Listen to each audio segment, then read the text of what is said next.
Alhamdulillah thumma alhamdulillah. Wa ma taufiqi wa i'tisami illa billah. Alaika tawakkaltu wa ilaika unib.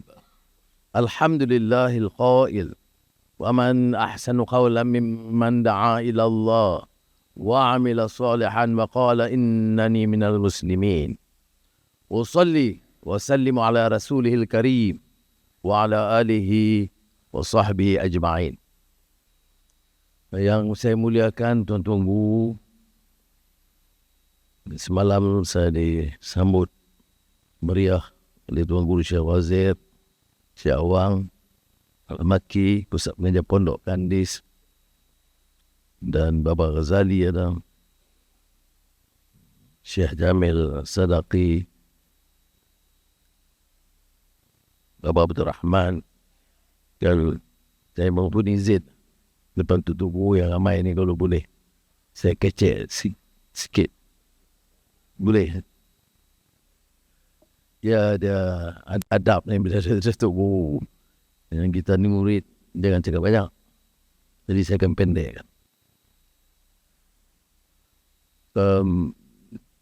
Jazakumullah khairan kathiran. Ini ikhtiar yang baik. Dia kadang-kadang dalam umat ini, dalam masyarakat, dalam negara, ketegangan itu berlaku bila tidak ada usaha berterusan untuk mendekati, menjelaskan dan memperbaiki. Kalau kita sebut islah ini mesti berperingkat. Sebab itu pada faham saya, bila kita jadikan program islah ini sebagai titik tolak dalam pembaharuan dalam negara, in uridu illal islah mastata'tu, itu dengan pengakuan perubahan itu mesti berlaku dan mesti berlaku sedaya upaya kita.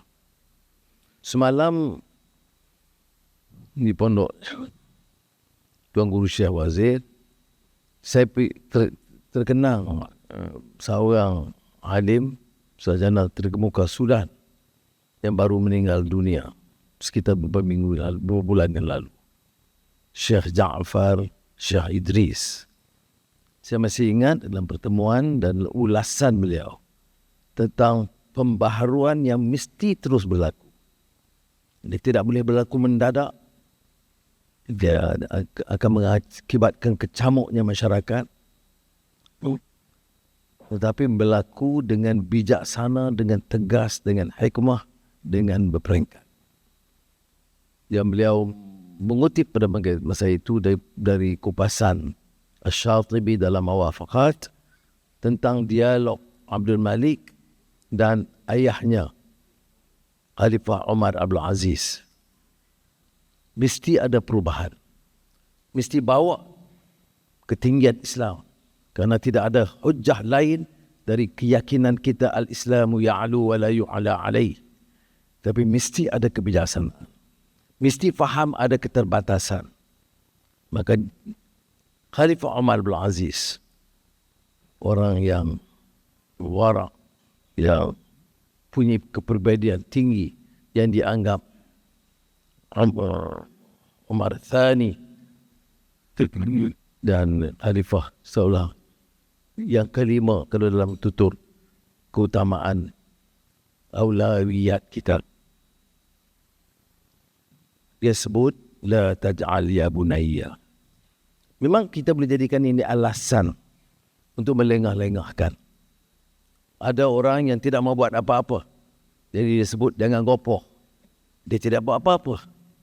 Tapi kalau dia lakukan perubahan sedaya upaya dia, maka harus ada persefahaman, kesediaan untuk mendengar, memberi cadangan dan merujak.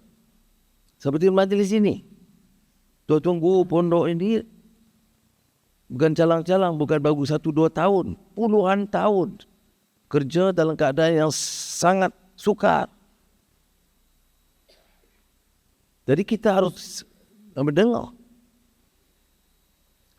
Sebab itu ada majlis dan saya terkesan bukan saya nak tambah, ini bukan tak ada tujuan lain. Jadi saya lihat, saya kata dalam kerajaan Madani sudah hampir 3 tahun kita cuba tetapkan suatu tata kelola. Kerana apa arti perubahan kalau pimpinannya itu gelojok, serakah, nak kaya semua, ada peluang cari kekayaan? Tak boleh. Jadi kita mulakan dengan tata kelola. Kalau kita bercakap soal Umar bin Aziz, waraknya ya, baca Quran tiap malam, nangis, ya. Tapi dia urus negara itu dengan bersih. Dia tak ambil dan tak sakau. Baru boleh kita jalankan langkah-langkah dalam bidang pendidikan, ketenteraan, ekonomi dan pelbagai cabang yang lain. Sebab itu, jawapan dia kepada anak dia yang muda, yang panglima perang lah. Tapi ini itu besar. Maknanya yang muda, yang menuntut perubahan. Dan ada baiknya, anaknya ikhlas. Anaknya itu semangat dan roh jihad, roh perjuangan itu tebal. Jadi nasihat kepada ayahnya, tunggu apa lagi? Tapi jawapan ayahnya, jangan lupa wahai anakku, itu memberi message bahawa kalau kita salah langkah, penanda. Dan sejarah telah buktikan. Apalagi dalam negara kita. Negara kita majoriti Islam. Tapi kita harus santuni, nak jadikan contoh bagaimana orang Islam itu dikenal sebagai tokoh-tokohnya yang bersih, yang pintar, yang urus negara dengan baik, yang boleh jadi contoh kepada umat manusia. Syuhada'a 'alan nas wa yakuna ar-rasulu 'alaikum syahida. Ini cabaran yang besar. Dan tidak boleh umpamanya menimbulkan ketegangan kerana ia tidak akan memperbaiki kedudukan dan suasana. Apalagi dalam geopolitik yang sekarang. Memang kita bukan lagi negara jajah. Kita tidak dijajah. Memang kita merdeka berdaulat, sebab itu kita boleh hubungi Yang di-Pertuan Agong di Rusia. Saya boleh lagi telefon dengan Presiden Trump.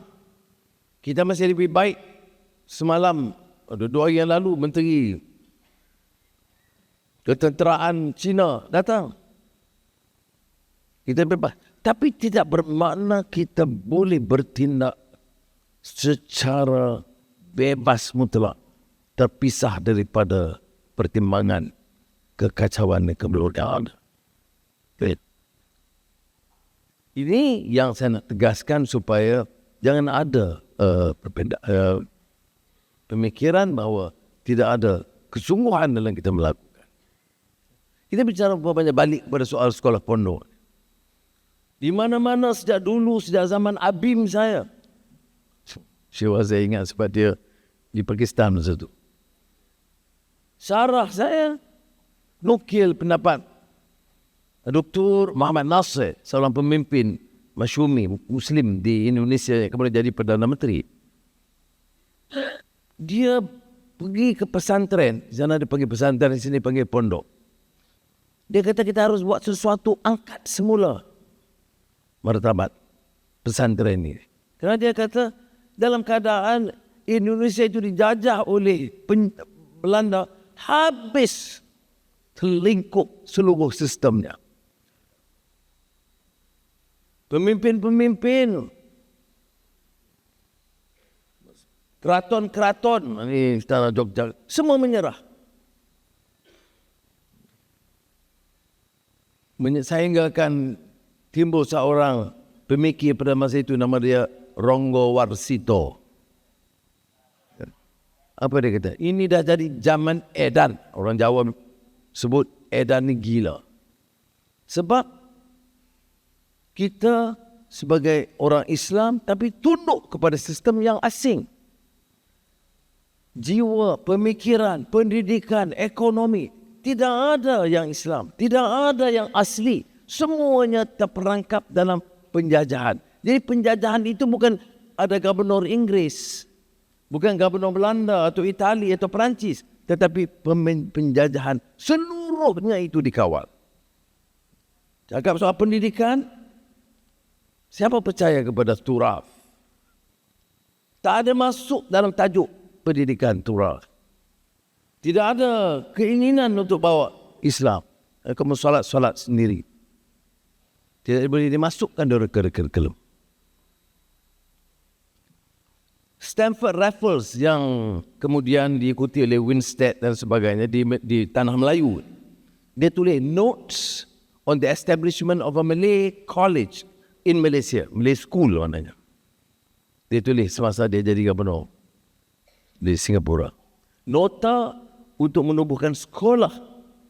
Itu tujuannya seperti mana Macaulay di India, Cromer di Mesir, Hugronje di Indonesia dan Raffles di sini, Tanah Melayu.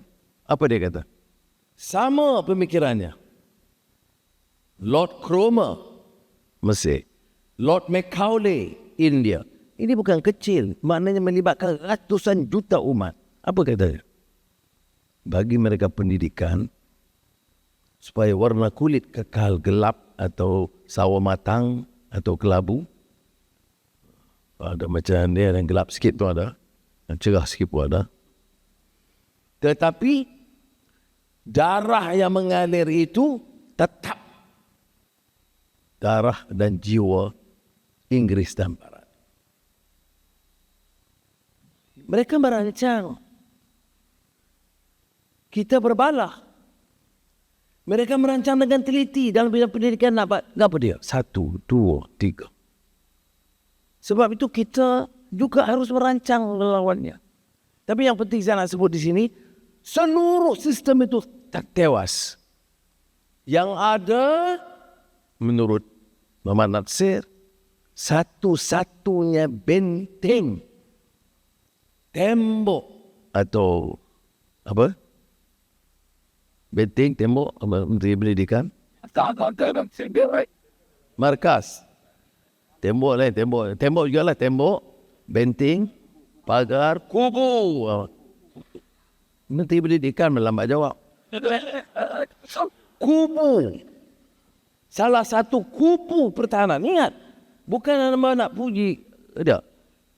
Kubu. Satu-satu kubu yang ada, yang lain habis, hancur. Pada masa penjajahan, termasuk di Tanah Melayu ini. Satu-satu kubunya itu, pondok di Tanah Melayu, pesantren di Indonesia. Ya. Dengan segala kekurangannya. Bumbungnya, lantainya, semua kekurangan. Tetapi itu menjadi tembok, kubu, benteng pertahanan umat dari segi akidahnya, ilmunya, dan ruh perjuangannya mengembalikan turas legasi Islam itu sendiri. Baik. Masa itu saya bersyarah sebagai Presiden ABIM. Sekarang dah terkedekan Perdana Menteri. Turun ke Kelantan. Jadi Anwar turun ke Kelantan. Baik. Apa mesej saya? Mesej saya, setelah kita tahu pendidikan, sekolah daif, klinik daif, sampai tanah pun tak teratur, 1 bilion. Sekolah, kemudian rumah-rumah tentera, rumah polis, rumah guru, setahun. Ya, tidak siap semua. Tapi saya terfikir, sekarang ini kita bangunkan balik benteng-benteng sejarah kita pertahanan umat ini, cari kaedah dan jalan. Bulan lalu saya panggil pegawai di Kementerian Kewangan, Perbendaraan, ICU, Sahrudin ada sini. Kita cari jalan bagaimana kita boleh pilih pondok ini dan jadikan dia benteng semula.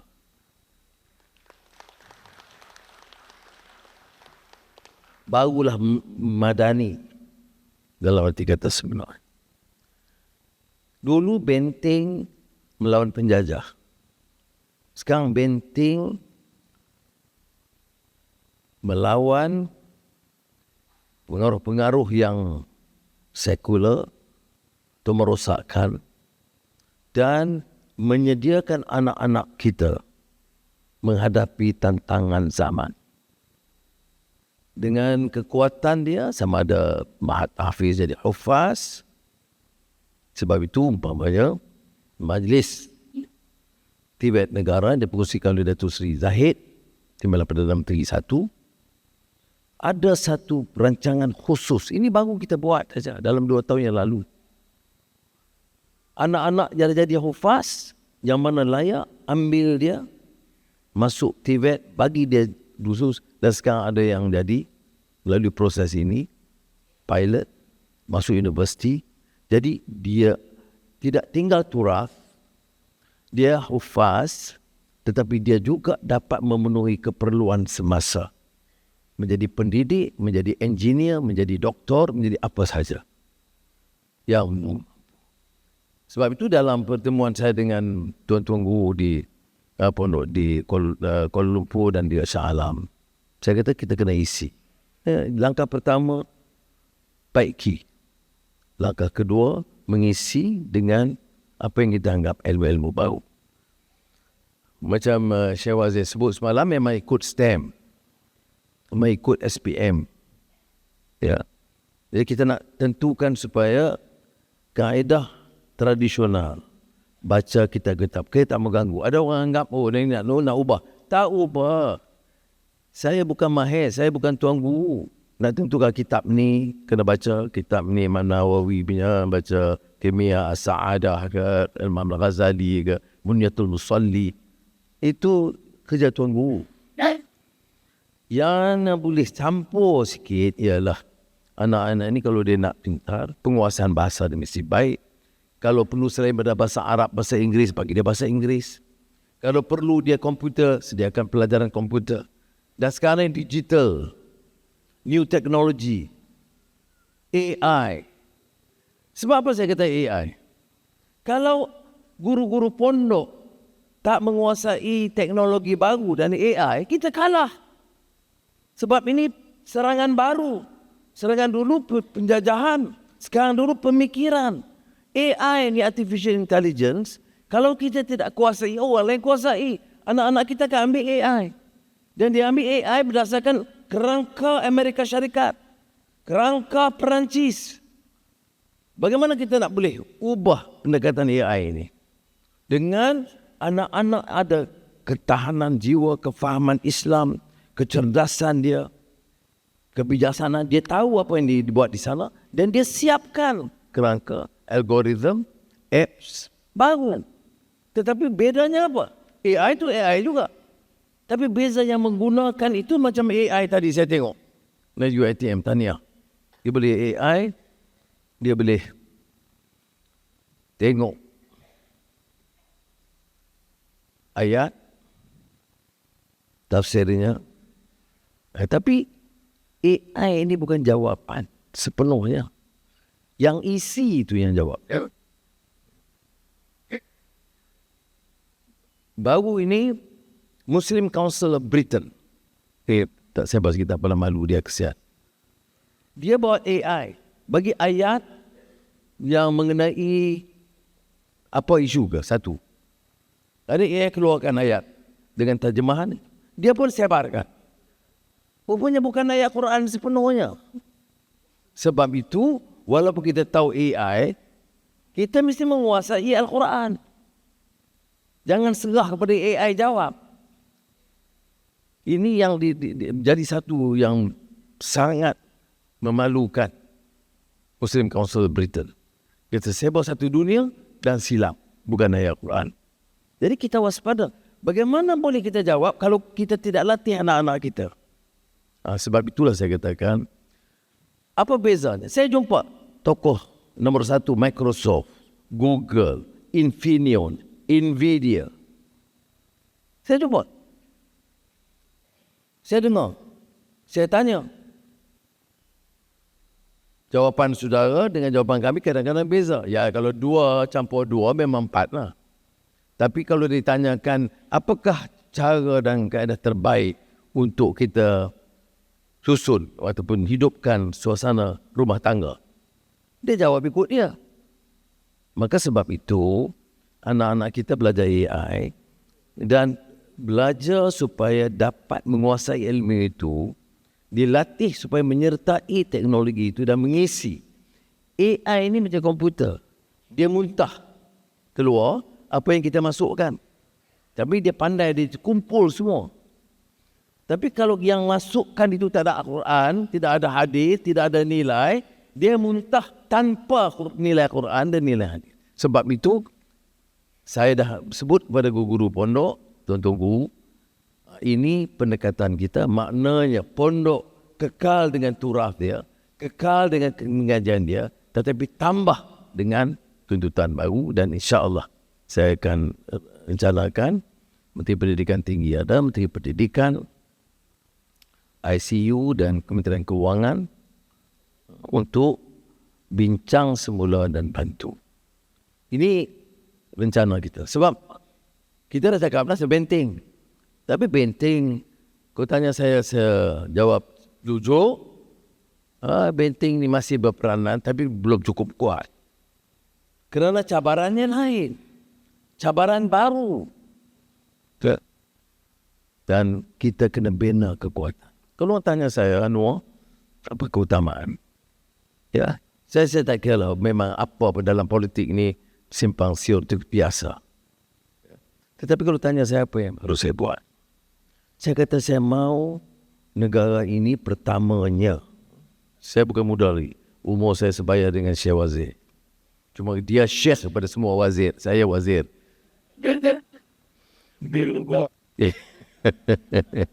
Sebab itu Syekh Wazir duduk di bawah, saya duduk di atas, kita tak boleh. Dia kena Syekh Wazir. Baik. Buau.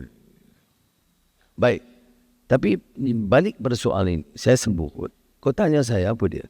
Mana kita kena. Mesti ada semangat untuk bersama. Tak apa beda pendapat sikit sebanyak. Tetapi kena kuat. Kita yang boleh buat suara lantang depan Presiden Amerika, depan Chancellor Jerman, cakap soal Gaza, pasal pada pembunuhan ini. Where is your humanity? Why the hypocrisy? Sudah ingat saya berani buat kalau saya tak tahu kata tidak ada perpaduan, gocoh semacam sepanjang masa. Sudah ingat saya berani buat kalau saya tidak ada dukungan, kerajaan tidak stabil, tidak boleh. Kerana negara kita pelbagai kaum, pelbagai agama. Saya bercakap soal Gaza, ada yang tidak setuju. Sebab dia faham agama dia itu berbeza. Tapi kita berani kerana kita ada kekuatan. Jadi sebab itu prasyarat yang pertama, stabil. Kemudian perencanaannya jelas. Apa dia? Nak bantu sekolah pondok? PT tak ada.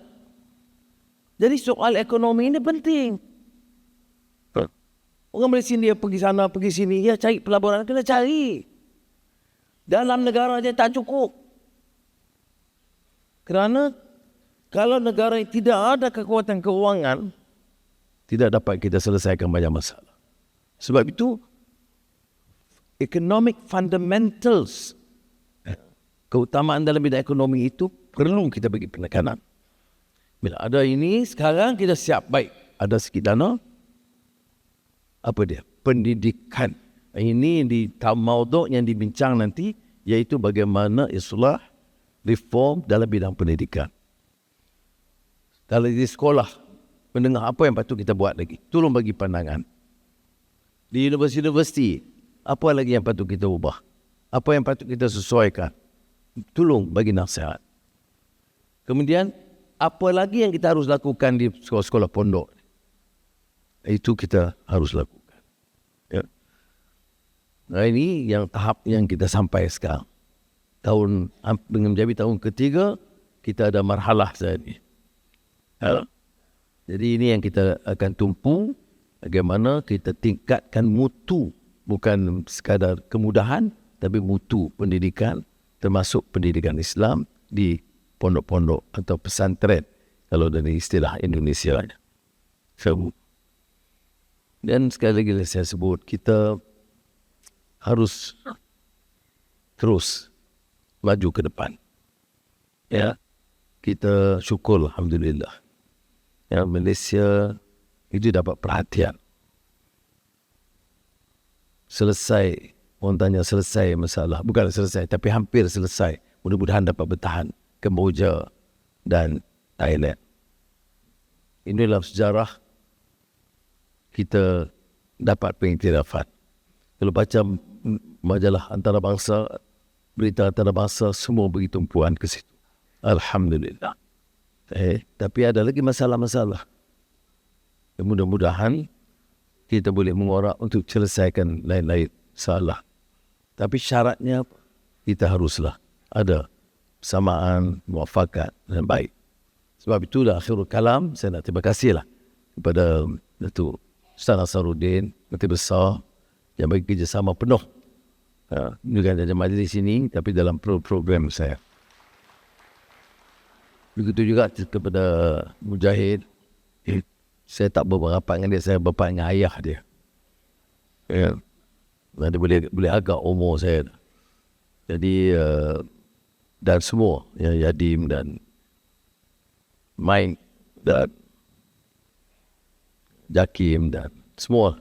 Terima kasih banyak atas sumbangan dan mudah-mudahan ini kita boleh atur Syekh Wazir dengan kawan-kawan atau di negeri lain supaya semangat muafakat ini dapat diteruskan. Wassalamualaikum warahmatullahi wabarakatuh. Waalaikumsalam.